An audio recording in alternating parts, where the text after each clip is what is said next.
Back after the break. मैं हूं शिल्पा और हमारे साथ हैं विश्व प्रसिद्ध आयुर्वेद आचार्य डॉक्टर प्रताप चौहान, जो दे रहे हैं आपकी समस्याओं का आयुर्वेदिक सोल्यूशन। हमें कॉल कीजिए ऑन 01294088-152। तो डॉक्टर साहब, इससे पहले की चर्चा को आगे बढ़ाए, देख लेते हैं कि हमारे अगले कॉलर की समस्या क्या है। जी हेलो, नमस्कार जी, वेलकम टू इटर्नल हेल्थ।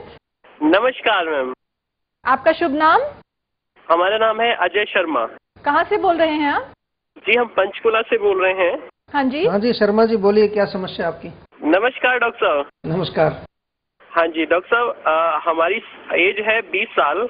अच्छा। और हमारी समस्या ये है कि अभी से हमारे जो बाल हैं वो सफेद हो रहे हैं काफी। ओहो, ये तो बहुत गंभीर समस्या है। हाँ जी।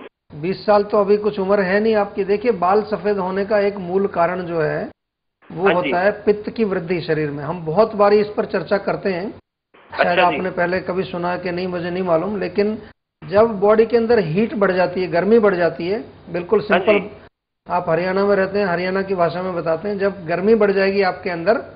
और गर्मी क्यों बढ़ती है? गर्मी बढ़ेगी गर्म चीज खाने से। और गर्म चीजें क्या होती हैं? चाय, कॉफी, मिर्ची, मसाले, अचार, दही, नींबू, संतरा, खट्टा, तीखा, चटनी वटनी, ये नॉनवेज, अंडा, सब गर्मी करते हैं।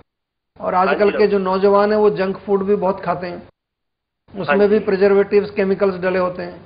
और आप तो अभी 20 साल के हैं, कॉलेज में जाते होंगे, आजकल बच्चे जो है कॉलेज में और भी कुछ करते हैं गड़बड़, कुछ स्मोकिंग भी करते हैं, ड्रिंक भी करते हैं। तो ये सब हीट का मसाला है पूरा। तो इससे गर्मी इतनी बढ़ जाती है कि बालों के रूट में जाकर के न्यूट्रिशन को जला देती है और बाल आपके जल जाते हैं एक तरह से।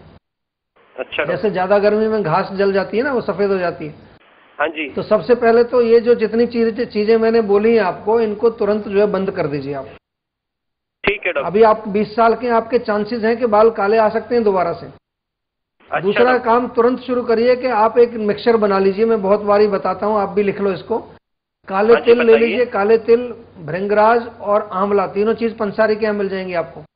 अच्छा जी। काले तिल, आंवला और भृंगराज, आंवला, हाँ, इनको चूर्ण बना करके और आप 1 चम्मच सुबह 1 चम्मच शाम को हल्के से गुनगुने दूध के साथ सेवन करें। और साथ में खाने पीने में जो है आप ध्यान रखिए, कूलिंग चीजें, पानी खूब पीजिए। और इसके साथ साथ एक चीज आपको और करनी पड़ेगी, आप हमारे यहाँ से जीवा से जो है 3 चीजें मंगाइए। एक हमारा हेयर टॉनिक होता है, उसको रूट्स में लगाना है। रूट्स में लगाने के बाद गर्म तौली से सिकाई करनी है। उसके बाद एक तेल आता है बालों का, वो तेल लगाना है और उसको पूरी रात लगा रहने दो, छोड़ दीजिए उसको। और अगले दिन एक आंवला शैम्पू मिलेगा आपको, आंवले शैम्पू से वॉश करिए उसको। ये 1 महीने के अंदर आपको जो है इसमें कुछ रिजल्ट दिखना शुरू हो जाएगा थोड़ा बहुत। ठीक है?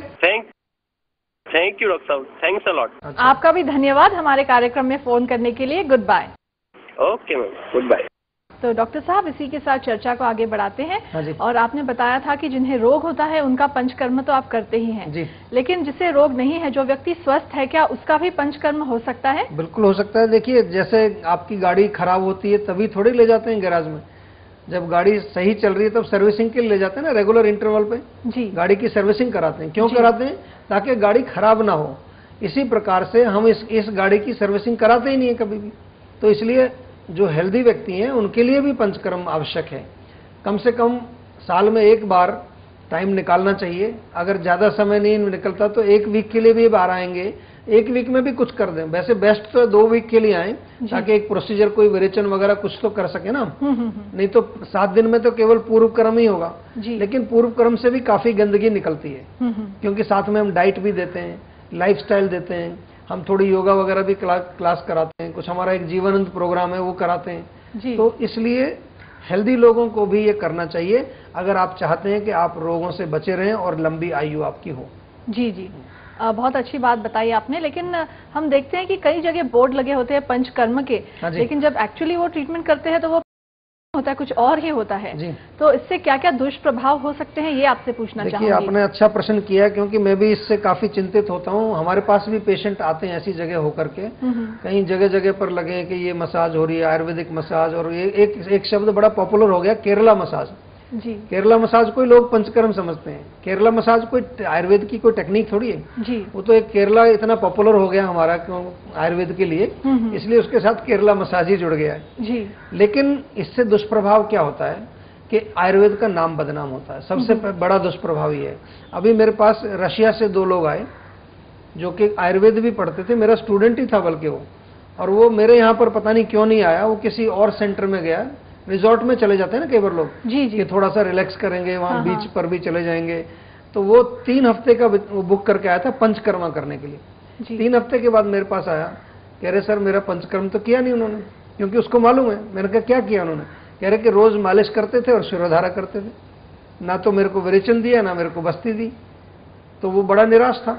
इससे होता क्या है कि हमारे आयुर्वेद का नाम बदनाम होता है जी। आयुर्वेद में लोगों का विश्वास खत्म हो जाता है, क्योंकि जो लोग थोड़ा बहुत भी ये मान के आते हैं, या जैसे हमारे शो में ही कई लोग सुने और वो सुन करके कहीं अपने आजू बाजू में कहीं चले जाएं कि भाई डॉक्टर साहब ने बड़ा अच्छा बताया पंचकर्म, तो हमें कराना चाहिए, और वहाँ पंचकर्म हो ही ना उनका, केवल एक जो है रिलैक्सेशन थेरेपी हो जाए। बल्कि ये तो 3 वीक्स के लिए आए थे, 3 वीक्स में तो बहुत कुछ हो सकता है। जी जी बिल्कुल। तो बड़े निराश थे बेचारे। तो ये इससे दुष्प्रभाव होता है, और मेरी जो है लोगों से भी जो है यही प्रार्थना है कि भाई अगर आप ये काम करते हैं तो करिए उसको, कोई काम बुरा नहीं है, लेकिन उसको पंचकर्म मत कहिए।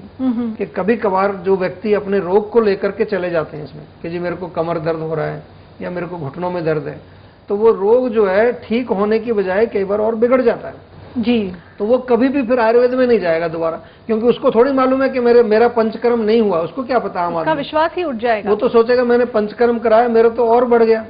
वो हमारे पास आते हैं केसेज, इसलिए मैं बता रहा हूँ, प्रैक्टिकल चीज बता रहा हूँ। लोग आते हैं, वो कहते हैं जी हमने पंचकर्म कराया था, वहां पर हमारे तो ये और काम खराब हो गया। तो इसलिए जो है इसका दुष्प्रभाव जरूर है इस चीज पर। जी जी। इसी के साथ हमारे अगले कॉलर लाइन पर है। जी हेलो। हेलो, नमस्कार जी, इटर्नल हेल्थ में आपका स्वागत है। अपना परिचय दीजिए प्लीज। नमस्कार, मैं संतोष मलिक बात कर रही हूँ। जी, कहाँ से बोल रही हैं आप? मैं मैम पूना से बात कर रही हूँ, मेरी उम्र 25 साल है। जी हाँ जी, बताइए क्या समस्या है जी संतोष मलिक। सर नमस्कार, मैं अपना बात कर रही हूँ। बेसिकली मुझे जो प्रॉब्लम रहती है, मेरे काफी समय से जो है बैक में पेन रहता है, बैक में, लोअर बैक पेन में। अच्छा, आप अभी मैरिड है अनमैरिड है? हाँ जी मैं मैरिड हूँ। अच्छा, आपकी कोई बच्चा है, डिलीवरी वगैरह हुई है? हाँ जी, मेरी डिलीवरी को 4 साल हो गए हैं। अच्छा, क्योंकि ये प्रश्न मैंने इसलिए किया आपसे, थोड़ा क्षमा करना मेरे को, मेरा कोई मतलब ये कि कई बारी जो लोअर बैक पेन है इसका कनेक्शन डिलीवरी के बाद जो है होता है। डिलीवरी के बाद कई बार शुरू हो जाते हैं ऐसे रोग। उसमें होता क्यों है? क्योंकि वात का प्रकोप होता है ड्यूरिंग डिलीवरी, और वात का प्रकोप जो है उसकी सफाई हम पूरी कर नहीं पाते। पोस्टनेटल केयर जो है आजकल किसी को कुछ मालूम नहीं है बिल्कुल भी, और पोस्टनेटल केयर में हमारे आयुर्वेद में स्पष्ट लिखा है कि दशमूल का काढ़ा पीना चाहिए, या और जो इस प्रकार के भोजन जो लिखे हैं, जिससे कि जो वायु उस एरिया में प्रकोपित हुई डिलीवरी के समय या पोस्ट डिलीवरी जो आपका पीरियड है, जिसको प्रसूति काल बोलते हैं हम, उसको शांत करना, उसको बैलेंस करना। नहीं तो वो वहीं रह जाती है वायु, और वो बाद में जो मसल को स्टिफ करती है। मसल स्टिफ होगी तो आपकी वर्टेब्रा भी खिंच जाएगी। आप MRI कराएंगे, उसमें शायद आपको L5S1 भी कुछ दिख जाएगा।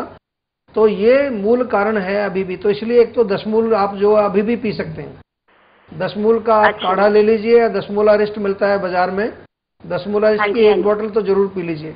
साथ में जो है एक तेल आपको मैं बताता हूँ, आप 1 चम्मच ताजी अदरक छोटी छोटी काट लीजिए, और 1 चम्मच ताजा लहसुन काट लीजिए, और 1 चम्मच अजवाइन, 3 चीजें ले लीजिए। इन तीनों चीजों को करीब 100 ग्राम तिल के तेल में डाल के पका लीजिए अच्छी तरह से। उसको फिर छान करके, और उस तेल से आपको रोज मालिश करनी है कमर में। मालिश करने के पश्चात थोड़ा सा गर्म पानी की बोतल से सिकाई कर लीजिए, और इसमें छोटा मोटा जो है आपको कुछ स्ट्रेचिंग एक्सरसाइज भी करना चाहिए। ज्यादा नहीं करना, ज्यादा वजन भी नहीं उठाना भी। और खाने में जो है वात वर्धक भोजन नहीं चाहिए बिल्कुल भी। उड़द की दाल, राजमा, छोले, गोभी, पराठे या भिंडी, इस तरह की चीजें जो वायु करती हैं, बादी जो करती हैं, उनको नहीं खाना है। जो भी खाएंगे गरम गरम खाएंगे खाना, और उसमें थोड़ा सा जो है लुब्रिकेशन होना चाहिए। तरी वाला जो भोजन जिसको बोलते हैं ना, जैसे सूप टाइप का होता है। तो ये आप कम से कम 2 महीना इसका प्रयोग करके, उसके बाद मुझे एक बार दोबारा हमारे यहाँ नंबर पे फोन करिए और अपनी स्थिति बताइए। मेरे ख्याल से इसी में बिल्कुल ठीक हो जाएगा आपका रोग। ठीक है जी, हमारे कार्यक्रम में फोन करने के लिए आपका बहुत बहुत धन्यवाद। Good bye. तो डॉक्टर साहब, हम देखते हैं कि आयुर्वेद एक कंप्लीट मेडिकल साइंस है जी, और ये व्यक्ति के शरीर को, उसकी आत्मा को स्वस्थ रखने में इसका अहम हिस्सा होता है। बिल्कुल, क्योंकि देखिए जितने भी सिस्टम बनाए हैं हमारे, पंचकर्म है चाहे और चिकित्साएं हैं, इसका पूरा शरीर, मन, इंद्रिय और आत्मा, क्योंकि आयुर्वेद है जी। आयु क्या है? शरीर इंद्रिय सत्वात्म संयोग, शरीर इंद्रिय मन और आत्मा का संयोग को आयु, और वेद क्या है? नॉलेज जी। तो इसी का नॉलेज है ये। तो जब भी आयुर्वेद में कोई भी हम सिस्टम जो है ईजाद करते हैं, कोई हम चीज बनाते हैं, कोई योजना बनाते हैं, कोई प्रेस्क्रिप्शन बनाते हैं, तो उसका डायरेक्ट कनेक्शन शरीर और मन से तो होता ही होता है, लेकिन उसका असर जो है उससे बियॉन्ड भी जाता है जी। यही आयुर्वेद की जो एक मेन खूबी है, क्योंकि लोगों को जो है अब आगे आगे आयुर्वेद की जरूरत पड़ेगी। शरीर को जो है ताकत चाहिए, ओज चाहिए, शरीर में आम को नष्ट करना है, और ये इन चीजों के लिए हमारे मॉडर्न मेडिकल सिस्टम में बहुत कुछ नहीं है। जी बिल्कुल। वो सिम्टोमेटिक बहुत अच्छा है, हम मॉडर्न मेडिसिन की कोई बुराई नहीं करते, उसमें बहुत खूबियां हैं, लेकिन जो रूट कॉज को निकालने की जो शक्ति है वो आयुर्वेद में। जी जी। इसी के साथ प्रोग्राम का वक्त समाप्त हो रहा है, इसलिए रिक्वेस्ट करूंगी अगर आप दर्शकों को कोई टिप दे दें। देखिए, एक टिप, क्योंकि आज हमने पंचकर्म की बात की है, तो आपसे सबसे यही मेरे जो एक नम्र निवेदन है कि पंचकर्म साल में एक बार जरूर कराएं। अपने बॉडी की, जैसे गाड़ी की आप सर्विसिंग कराते हैं, इस तरह इस गाड़ी की भी सर्विसिंग कराएं। और अगर आपके कोई जटिल रोग हैं, बहुत पुराने, जो 20-25 साल 15 साल पुराने रोग हैं, उसके लिए आप निश्चिंत रहिए। आयुर्वेद में विशेष तौर पर अगर पंचकर्म चिकित्सा आप कराएंगे तो उससे आपको बहुत जल्दी लाभ मिलेगा। बहुत बहुत धन्यवाद डॉक्टर साहब, thank you very much. Thank you जी। एपिसोड के बाद भी आप लोग हमसे कांटेक्ट कर सकते हैं, नोट कर लीजिए हमारा पता, जीवा आयुर्वेद, जीवा मार्ग, sector 21B, Faridabad, Haryana, pin 121001, India. हमारा ईमेल आईडी है info@jiva.com। हमारी वेबसाइट है www.jiva.com। हमारा फोन नंबर है 01294088-152। दोस्तों, हम आपसे यही कहेंगे कि आप कर्म कीजिए तो अच्छे कीजिए, अच्छे कर्म जरूर कीजिए, लेकिन साथ ही साथ अपने शरीर को, अपने आत्मा को, अपने मन को मेंटेन करने के लिए पंचकर्म ही जरूर कीजिए। इसी संदेश के साथ मैं शिल्पा आपसे लेना चाहूंगी विदा। हमारी कामना आपका आनंदमय जीवन। गुड बाय, नमस्कार।